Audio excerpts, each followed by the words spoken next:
we have some time for questions. So Oreoluwa Lesi, she's the founder and executive director of the Women's Technology Empowerment Center, a non-profit committed to building a more inclusive technology ecosystem with the next generation of women tech creators, entrepreneurs, and leaders. She has designed high-quality programming for over 47,000 girls and women, many of whom have been inspired to pursue science, engineering, or technology careers. That is the wow moment. Thank you so much, Oreoluwa, for the amazing work you are doing. 47,000 girls and women. Oreoluwa has been recognized as OK Africa 100 Women for 2020, one of the 5 women who defined the Nigerian tech space in 2019 by TechNext.ng, the Ham Network Technology Woman of the Year 2018 award. And she is an alumni of both my high school, Queen's College, and also I went to the same university. She went to University of Essex for her first degree. I went to University of Essex for my master's degree. So I think the stars were aligned that we just had to meet. So I'm really very passionate about the work Oreoluwa is doing. She's part of the Girl Force movement that I'm building. And I'm a fan of, I go to LinkedIn, I think I've liked every post. Maybe there's some posts that have skipped me. But when I wake up in the morning, I go and check her LinkedIn to find out what amazing things she's doing in the world. And I make sure I like it just to give her some flowers to say well done. You know, the United Nations, the theme of the IWD, International Women's Day, is invest in women to accelerate progress. And that's what Oreoluwa has been doing with just what she's doing with in the tech space. So Oreoluwa, I'm going to give you some flowers as I hand over the mic to you. I know W.TEC is 16 years, this I think some days ago. So tell us about your trajectory and how you have managed to stay for 16 years in an uncertain environment like Nigeria, very complex environment to do business in. Over to you, Oreoluwa.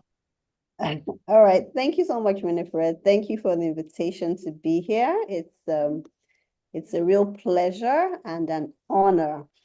Okay, so doing business in Nigeria is not easy. Running a nonprofit in Nigeria is definitely not easy. But I think our origins kind of helped. We started in 2008 and there was a worldwide economic recession that year. So all the grand plans we had for massive fundraising and all that just kind of crashed. And we basically were forced to be agile and nimble in raising money, in using resources, in starting running projects, in sharing our impact. We have to be very scrappy. And I think, that has really helped us. So, I mean, right now, we're in another recession, sort of, and things are not doing so well economically, but we're able to thrive. We're able to run our projects. We're able to evaluate our work and scale our impact. Did you want me to start talking about our work? Absolutely. The floor is yours.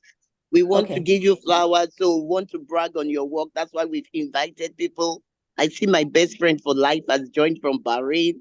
Hey, Chelsea, it's good to see you. Actually, she's in the States. She just came from the John Maxwell conference. But Chelsea and I and Oreoluwa went to the same high school. So Oreoluwa, the floor is yours. Please feel free to share anything that you would like us to know. Okay, great. Thank you so much, Winifred. Okay, so I thought I would just share a few slides. How much time do I have so I can just be smart with the time? So we want to ask some questions. So you have 15 more minutes. I think that will take you to about just over 1:30. So that would be good. So maybe 15 minutes you should then so that we can ask you questions. Okay, that's fine. That's fine. That's very good. Okay, so I always like having like pictures of our work and things for people to look at. So the organization I run is called the Women's Technology Empowerment Center, WTEC. And really our mission is to build a pipeline of girls and women in STEM. We started off with a focus on technology, but then we have broadened beyond that because really there's so many interconnections between the sciences, science, technology, engineering, and of course, maths. We also really focus on arts, especially digital arts as well. So I was very interested to hear Brett talking about film and music. So this is essentially who we are. And I think I will skip a lot of this because I believe, by now, a lot of people are aware of the gender gap in STEM and innovation. And these are just some of the numbers across the world and why it matters. It's important. The theme for International Women's Day this year is about inclusion. And it's important that, girls and women are firmly included in the STEM ecosystem because, these are disciplines that are solving problems, the world's most pressing problems. So, and these affect men and women. So I'll just skip to, these are some of the figures in Nigeria. Women make up only about 22% of the engineering and technology graduates. So we can see that, men make up about 78%. In terms of the workforce, it's pretty much similar. With the tech labor force, women make up about just 20%. When we look at science students, about 39.8% of science students are women, but we have more women in clinical and biological sciences than the physical sciences. And I think that is similar to what is happening in other parts of the world. So these gender gaps exist for so many reasons. We have ingrained stereotypes. We have the lack of seeing women around, which kind of perpetuates biases and make girls and women feel like this is not a space for them. And so it just becomes like a self-fulfilling prophecy. We have a lot of STEM workplaces that are inflexible, some quite hostile, to not just women. I think people of just different diversities, people from different backgrounds and contexts. So that in itself makes a lot of people want to leave the workplace. So they may start off, and a lot of the research shows that, women start off, but then they drop, a lot of women drop out within the first 10 years. So I think I will just move on to WTEC and what we do. So we have different pillars to our work. We believe in equipping girls with skills to use and build STEM-related content. So robotics, could be filmmaking, website design, creating and building mobile applications. So we do a lot of training. We also provide information and mentorship as well. We have a mentorship program for young female STEM undergraduates. So young women who are in university studying STEM courses. And a lot of them have gone through our training programs and they have now committed to studying a STEM degree. It's also important for us to provide a safe space for learning and growing because in STEM, you learn mostly by experimentation. And what people will ordinarily call failure is a point of learning. And it's really important for us to produce research data. We generate a lot of data. So it's important for us to be able to synthesize this and basically show what the landscape is like, and especially what the evolving STEM landscape is like in Nigeria, because there's such a paucity of data here. These are some of our programs. We have a residential camp that takes place every August. So like we call it summer holidays here for girls 11 to 17. It's 2 weeks. It's very intensive. And this has been instrumental in really opening the minds of a lot of young girls about the possibilities of a STEM career for them. So where they were not thinking about it before, or not thinking that, science or technology or maths or engineering was in any way relevant to them, through the camp, they saw that, oh, there's actually a space for me here. They met women men who are working in this space. and started to see that, okay, I think that, you know, I might be interested in maybe this career path or this career path. Then we have the W.TEC Academy, which is our after-school club. The camp was one of our earliest programs. And like I said, you know, the results were, you know, almost instantaneous. The girls were very inspired. But then after 2 weeks, they go back home. Some of them are supported at home. They're able to get access to devices, to good quality learning. Maybe they happen to be in good schools. But then a lot of the girls, you know, did not have any kind of support network. And we realized that it was important to keep working with the girls over a period of time. So the Academy is an after-school club. We're in the schools every week, running through our curriculum, working with the girls over the period of a year. And that has been good. We are in public schools. So in Nigeria, public schools are like the government-funded schools. They're not always the best schools, but the students there are very, very bright, you know, if given the right opportunities. Then we have the maker space, which is right here in the bottom right corner. So our academy is our after school club, and we work in schools that have computers. So you can see the picture at the top right. We're in the computer lab of a school, but there are so many other schools that don't have these facilities, but they want their girls to learn about STEM. So we started thinking, how can we do this? We can't always, you know, have access to computers and to the internet, but there are ways to teach science, there are ways to teach tech and engineering and maths, the concepts of engineering without, of course, having computers or devices. So we started thinking about how girls could start to create and build things. And essentially, we look for scrap, just things that they would ordinarily have thrown away. And we start building, putting these things together and showing them the concept of making things and solving problems. So we focus on a lot of digital electronics in our maker spaces, and we have this in different places across Nigeria. And then finally, we have the Mentor Her program that's right here. It's for a female undergraduate, so female university students of STEM courses, and it's a way to continue to support and hold their hands. We found that a lot of girls who had graduated from our camp and our academy, were going into university, studying STEM degrees, and we were very happy about that. But then they would now find themselves as maybe one of 4 women in a department of like 100 or like 120, and there were just 4 women, and they felt very isolated. And a lot of them felt that they did not belong in those spaces. They'll feel, oh, maybe I'm not meant to be a computer scientist. Maybe I'm not meant to be a mechanical engineer. Maybe I'm not meant to be an electrical engineer. So the mentorship program is to match them with mentors. So mostly women who are working already in different science, technology, engineering jobs, who can give them the practical information that they need to stay in university, to thrive, to succeed, to graduate, and then taking the steps towards their first jobs. So yeah.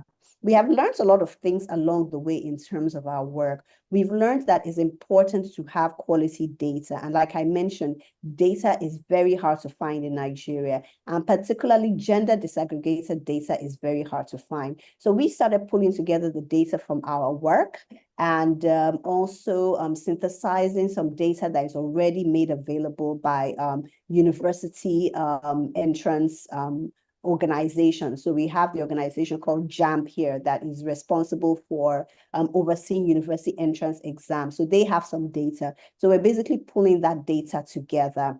And we also realize that it's important to consider gender equity in terms of teacher education. Teachers are usually the front lines in terms of educating and molding the minds of girls and boys.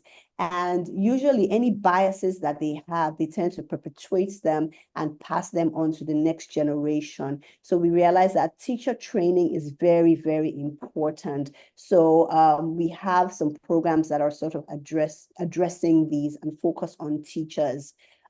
It's important to be able to teach science and technology in ways which are sound, they're accurate, but they're fun, and they're also making links between the concepts, the principles, and real life.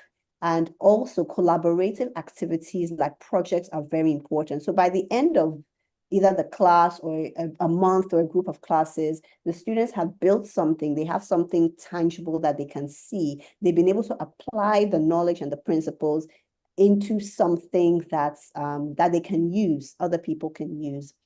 In terms of society, it's important to start early. A lot of us do this. We give our daughters the dolls to play with, which nurture, it holds their nurturing side. Then we give our boys trucks, cars, sets. I mean, hopefully, that's changing.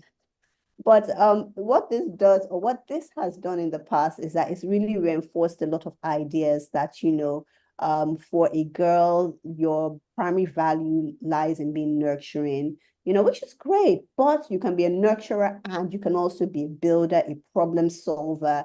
So it's important that we're exposing both our boys and girls to these different toys that can develop different aspects of their intellects. So for us, we have realized the value of girl-focused programs. So having a safe space for girls. I know a lot of people will say, but the real world is not like that. There's going to have to work with men and boys later on, which is very true, which is why I think it's important that we're able to work with both boys and girls. But I mean, W.TEC personally doesn't, because, I think you have to realize where your strengths lie. And for us, it's on girls. So we believe in creating a safe space for girls to make their mistakes and learn and have fun. So this is a safe space. Access to positive female technology role models. I spoke about that already. And connecting STEM to real life. So people can understand how they can use technology or science or engineering, what bearing this has for them. And these are some of our older participants. They're actual entrepreneurs who were learning how to use technology in their businesses. Connecting what they're learning with real life. So for instance, W.TEC provides internships. So whether that's internships with us, or we try to match some of our girls and young women with work experience in other companies, it really helps in bringing everything that they've learned to life. And overall, developing a community of supportive girls and women. So beyond the trainings and the programs that they attend, they participate in with us, they get connected with other girls and women and men as well, who are supporting their aspirations in science and technology, in engineering and maths. So this is some of the output of our research. We have some on our website, and we're always updating our research. And these are our outcomes over the last 16 years. We've been able to work with, Winifred read out the number, 47,461 women and girls and boys and teachers and young people with special needs. And 67.7% of our alumni stated that particularly our camp really encouraged them to pursue a career in STEM. And we've had about 70% of our alumni who have developed greater confidence as a result of their work with us.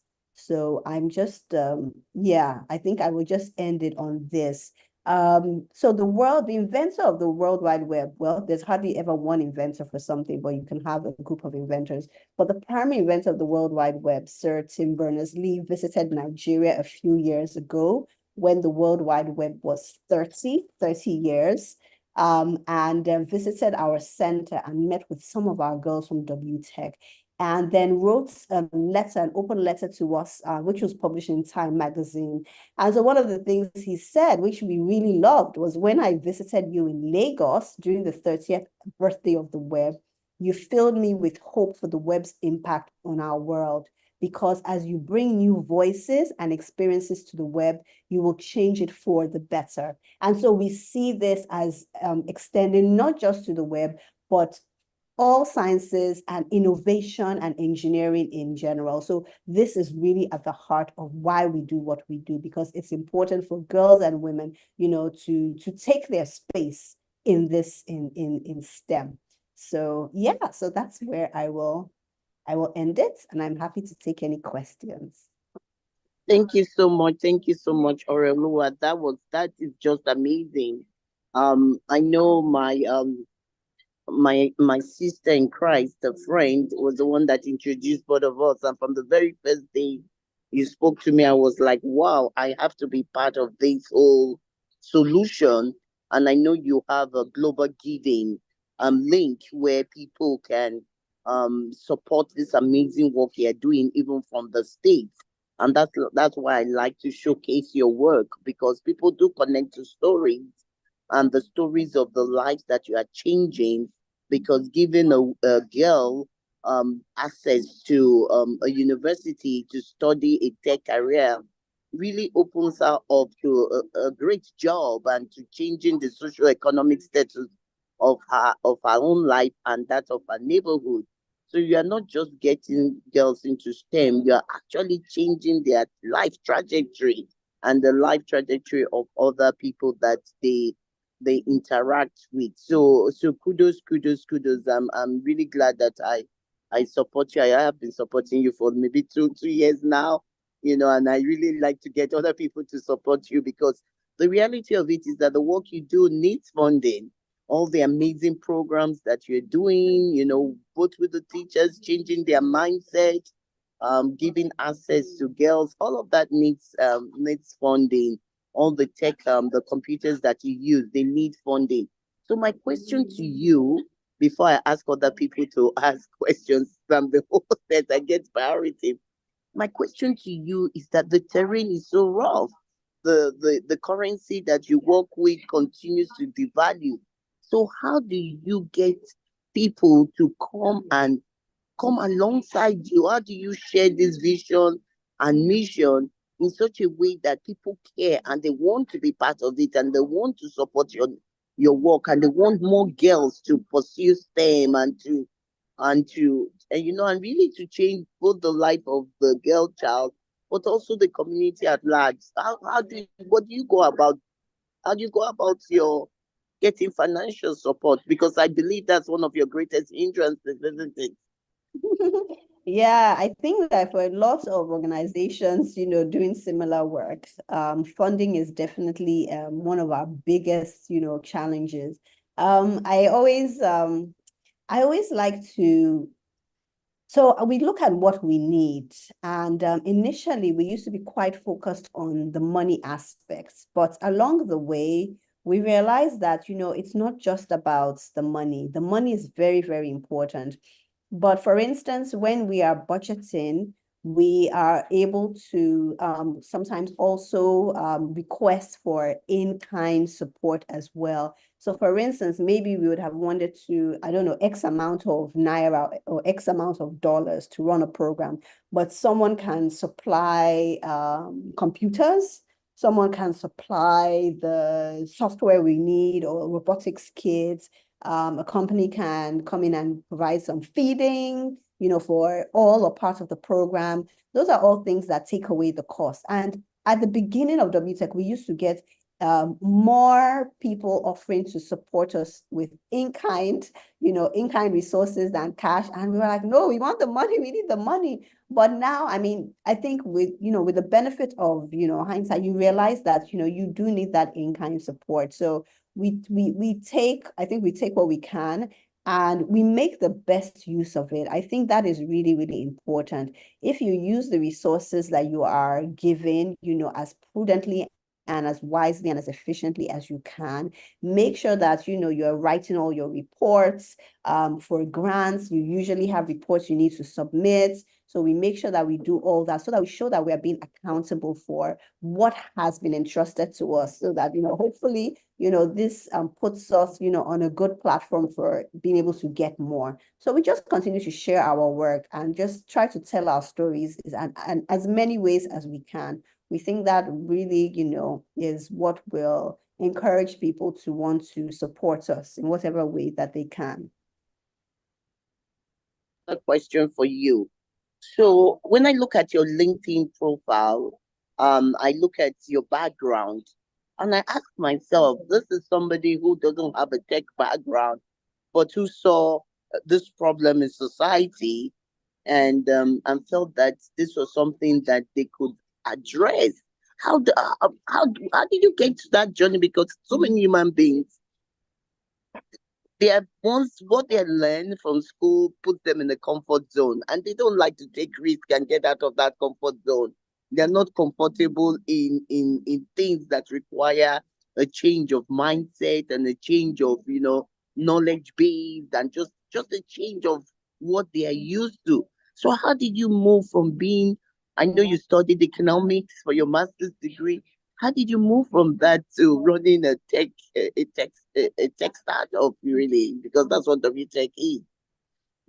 Okay, so honestly, although I studied economics for my first degree, but it really wasn't what I thought I wanted to do. I actually was not, I didn't know what I wanted to do. I had so many interests, so many ideas, and I danced around it.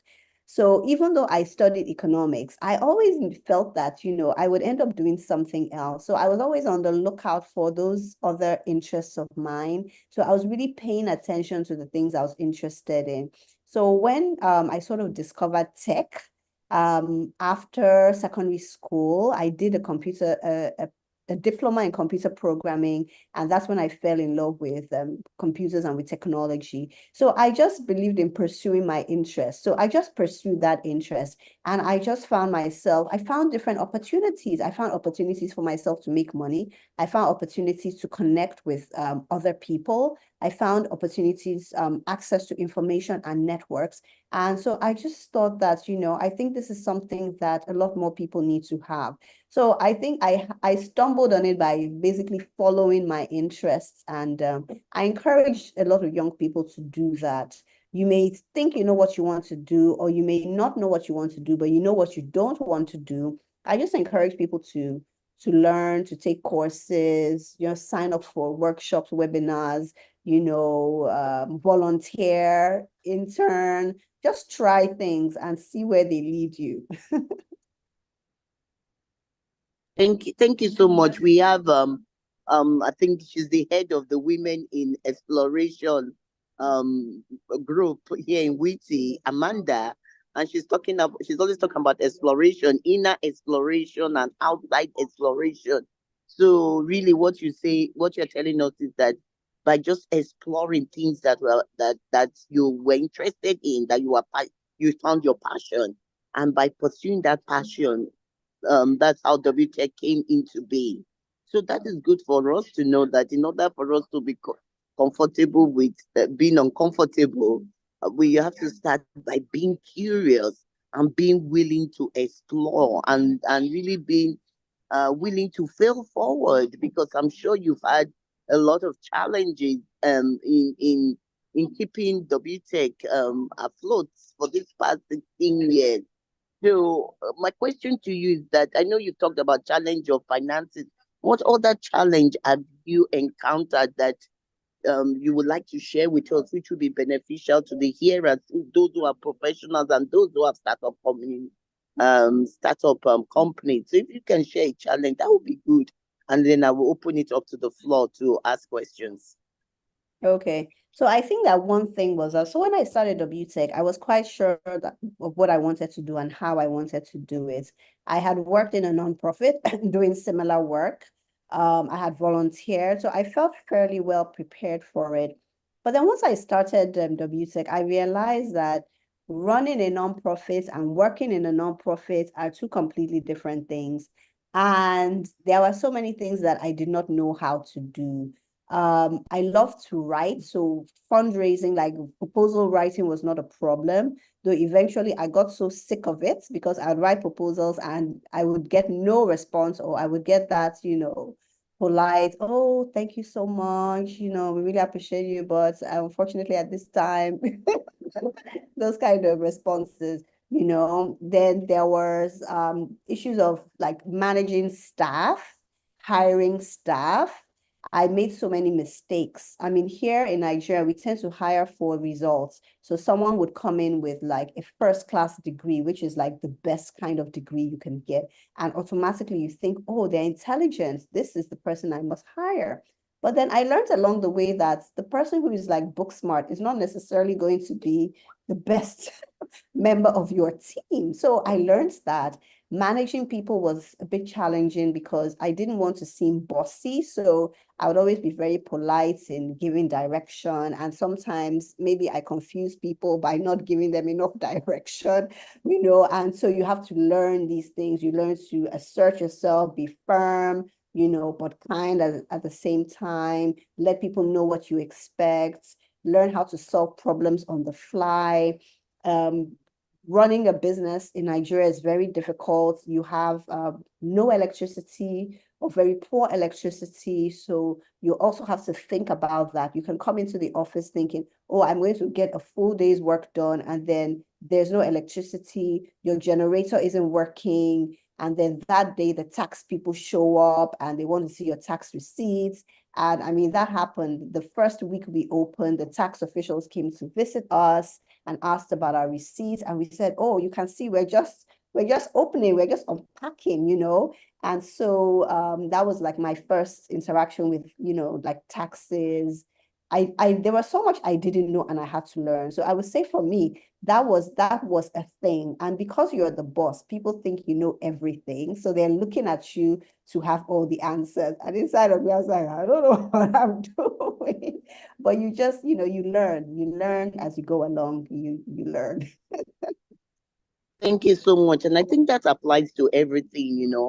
We can never say enough about lifelong learning, the importance of just being a teachable person and having an open mind, and and also willing to be authentic and say, I don't really know. So if there's somebody who knows, can you please can you come up, can you show up, can you show that you do know with by raising your hand and learning together. So lifelong learning is so important in every area, whether you're an entrepreneur, you're a professional, and also just kind of being willing to be adaptable. I think that's what you are trying to allude to, that the environment is so uncertain, there's no light, there's no electricity. So on the fly, you have to come up with different solutions so that you can deliver on results. And that takes being able to think outside the box, think strategically, think critically, so being very adaptable is very important. And on another thing you talked about clarity. I always say being clear is being kind, because when you give somebody instructions and you have said a million and one things, and the person is not, you're not very clear to the person, so you're not really being kind to the person. So some people talk about, oh, I'm a kind person, but are you a clear person? Do you communicate clearly so that people know what they are supposed to do?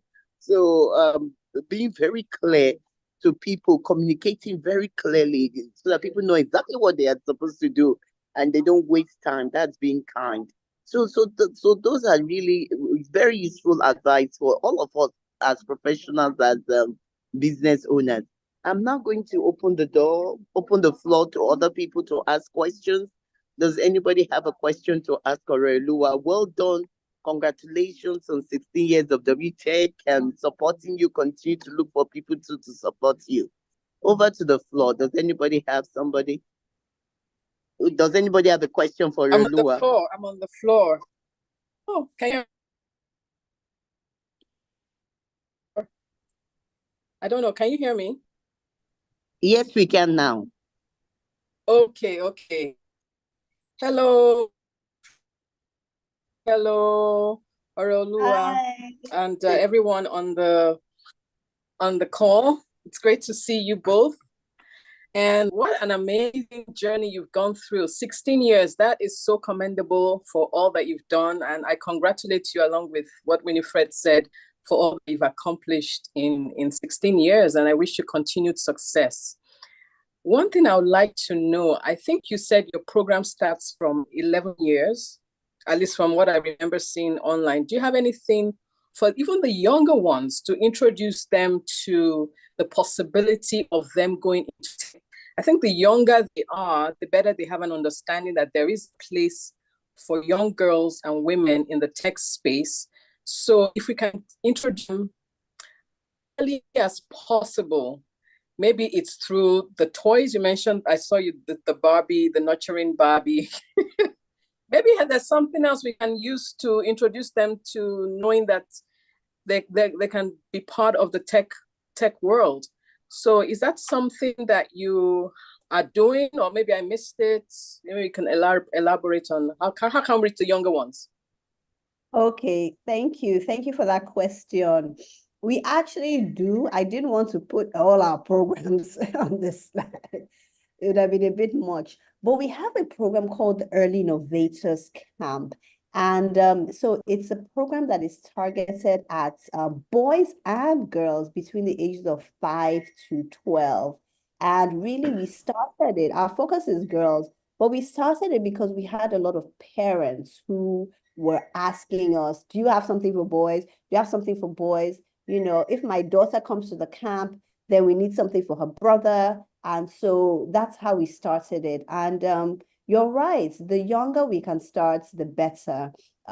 Curiosity is important to nurture, and children have it in like bucketfuls. They're naturally curious, ask questions. You know, they like to get their hands into things and play and build. And if something doesn't work out, they start all over again and they have fun. Those are essential qualities. But somehow life tends to like beats that out of us. I don't know, one way or the other. So sometimes as we get older, we're more sort of set in our ways and afraid to try and fail things. But yeah, so we do have that program for boys and girls between the ages of 5 to 12. And that is a camp. Awesome. And I know I believe you're based in Lagos. Yes, we are. Are you based, or is your program, do you have centers in different parts of the country as well, or just in Lagos? Yes, we do. So our office is headquarters in Lagos, but we have programs in Lagos. So apart from Lagos State, Kwara State, Ondo State, we had some programs in the north as well. So Abuja, Bauchi, Nasarawa State. So that's where we are right now, and always looking to expand beyond there. Okay, great. I see that somebody else wants to call, because I could keep asking you questions. So maybe if there's time later, I'll continue with some other additional questions. Okay, thank you so much, and keep up the great work. Thank you, Tosin. Thank you. Thank you. Over to you, Edmond. Thank you. Congratulations. Wonderful program. Thank you. How do you interface with other companies for partnerships? So I really like what you said about it's not always about the money. Sometimes it's about other capital that comes from that interface. How would you suggest somebody or another company come to you to develop a partnership to either give information, education, support you further, or even develop funding? Okay. So there's so many ways. Sometimes some of our partnerships have come through just conversations, talking about maybe our current programs, talking about challenges we're having, or talking about our future expansion plans. And so we start to identify things that maybe the company says, oh, well, I can come in here, I can do this, I can support this, or this is what we currently do right now. Is there any way that we could support you? So for instance, today we went to visit Oracle. Oracle is one of our longest running corporate partners. And so they know what we do pretty well, but we thought, oh, it's a good idea to just go in and just remind them about the breadth of things that we're doing, because they may just know like a sliver. So we spoke about our work, the camps that they support, the after school clubs, and then they were talking about their work and maybe some things that have changed. They have this Oracle Academy that provides training. And so we spoke about the possibility of some of our volunteer instructors going through their courses and being trained. We spoke about the possibility of office visits, because for a lot of our girls, even if they can't get an internship opportunity, because Oracle said they don't currently do internships in Nigeria, but they could make their office open for an office visit. So we're like, oh, that would be great. We can bring some of our students in to come for that. Then we spoke about the possibility of mentorships as well. So we can match both male and female Oracle staff to mentor some of our participants. So it just kind of came out of the discussion and us saying, oh, this is what, these are the gaps we have. These are the things we'd like to do. So yeah, so we're always happy to start with the conversation and basically take it from there. Great. Let me follow up. Also, I know a number of people in Oracle. I know that they're expanding their presence in France. So hopefully they can come south and expand their presence there in Nigeria for you. Great. I also wanted to ask, in terms of the expansion and the accelerated development of artificial intelligence currently, are you partnering with companies that would work to advance efforts in learning there and advance efforts in developing learning for parts of your programs?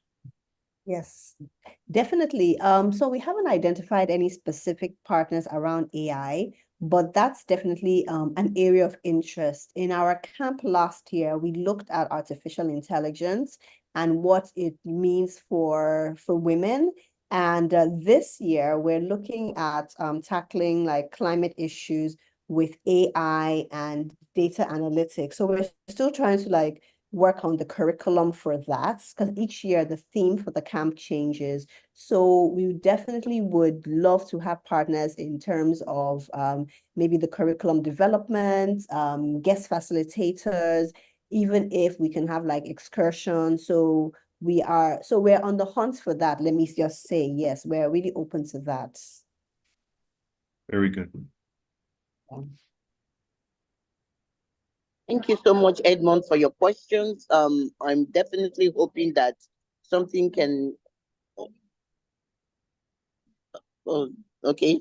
Thank you, David, for that. Please start your video. Yeah, the hostess to the mostest. Thank you. I'm really hoping that you can continue the conversation with Oreoluwa of W.TEC to see where there can be synergy between the work that you do and the work that W.TEC does, because that's why we create this platform, to bring people together to share ideas, and based from the ideas they share, collaboration can occur, and we can reach even more people than we can on our own. I really believe in the power of social networks and the power of collaboration and the amazing project that can come out of two people working together. I see Oreoluwa, I'm not sure what happened to your video, but our electricity went off. So your electricity went off. Okay, no worries, no worries. That's what I talked about. In Nigeria, you have to be nimble, like you have to be adaptable. Yes, I'm here. No worries, no worries. Chioma had the question. Chioma, over to you. Chioma, you had the question. She's still muted. Chioma, are you muted? I see you are here in two. Oh, star 6, Chioma, to unmute on your phone. Yeah, she's trying to connect to audio. I think she's trying to unmute. But I think Oreoluwa, she's asking for you to share how people can connect with you to continue the conversation with you. So it would be good for you to share the link where people can connect with you, maybe your link to your website, and also your global giving link for people who want to give to your work, so that we can reach more girls. Can you all hear me? Yes, we can hear you now, Chioma. Okay, thank you, and thank you, David, for the star 6 there. Thank you so much for this this presentation. This is very inspirational for me, and I believe my questions that I had as well was already asked by Mr. Edmond earlier. As far as partnerships go, I do have a more detailed question as far as individual partnerships, but it seems like there is some opportunity. But I would love to connect and learn more about how individual professionals can get involved and what that could look like across borders, if possible. Okay.